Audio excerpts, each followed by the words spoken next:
Assalamualaikum warahmatullahi wabarakatuh. Perkenalkan, nama saya Aris Lisdiani, NIM 18040340717. Saya akan menjelaskan mengenai boraks yang telah kami bikin PPT-nya. Pengertian boraks. Boraks adalah campuran garam mineral berkonsentrasi tinggi yang dipakai dalam pembuatan beberapa makanan tradisional seperti karak dan gendar. Sinonimnya natrium biborat, natrium piroborat, natrium tetraborat.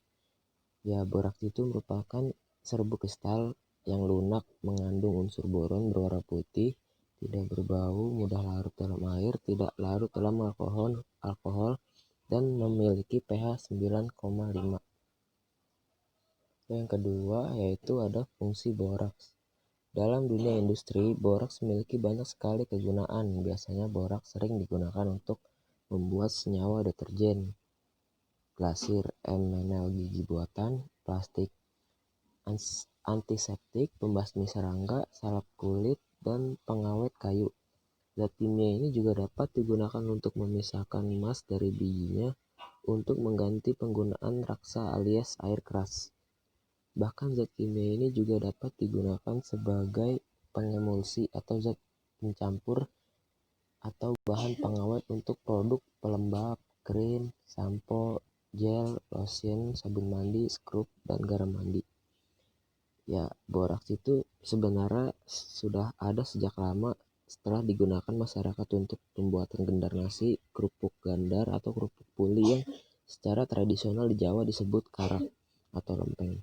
Di samping itu, boraks juga digunakan untuk industri makanan seperti dalam pembuatan mie basah, lontong ketupat, bakso, bahkan dalam pembuatan kecap. Jadi kita lanjut ke slide selanjutnya. Bahaya boraks bagi tubuh. Nah, boraks ini sebenarnya bahaya. Ketika tertelan oleh kita, boraks dalam dosis tinggi dapat meracuni semua sel-sel tubuh dan menyebabkan kerusakan usus, hati, ginjal, dan otak. Bahkan dari semua ini yang mengakibatkan paling parah yaitu bisa membuat kematian. Ginjal dan hati adalah dua organ yang mengalami kerusakan yang paling parah akibat mengonsumsi makanan yang mengandung boraks.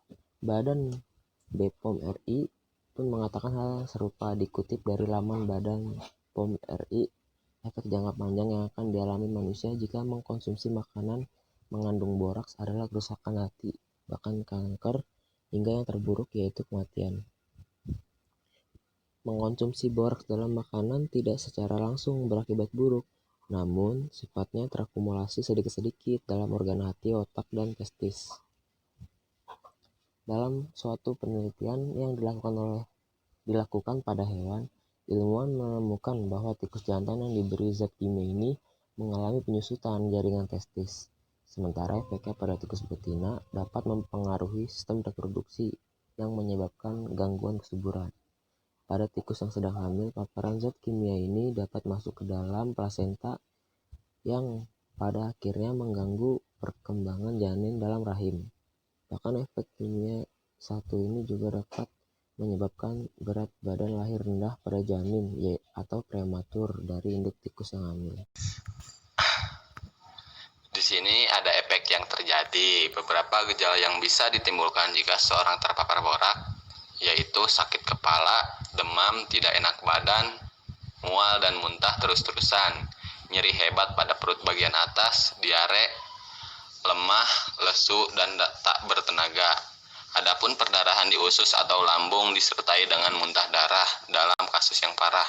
Zat kimia ini bahkan dapat menyebabkan kematian. Cara mengidentifikasi borak dalam makanan yaitu identifikasi dengan pengamatan fisik. Nah, di sini misalnya dari mie basah.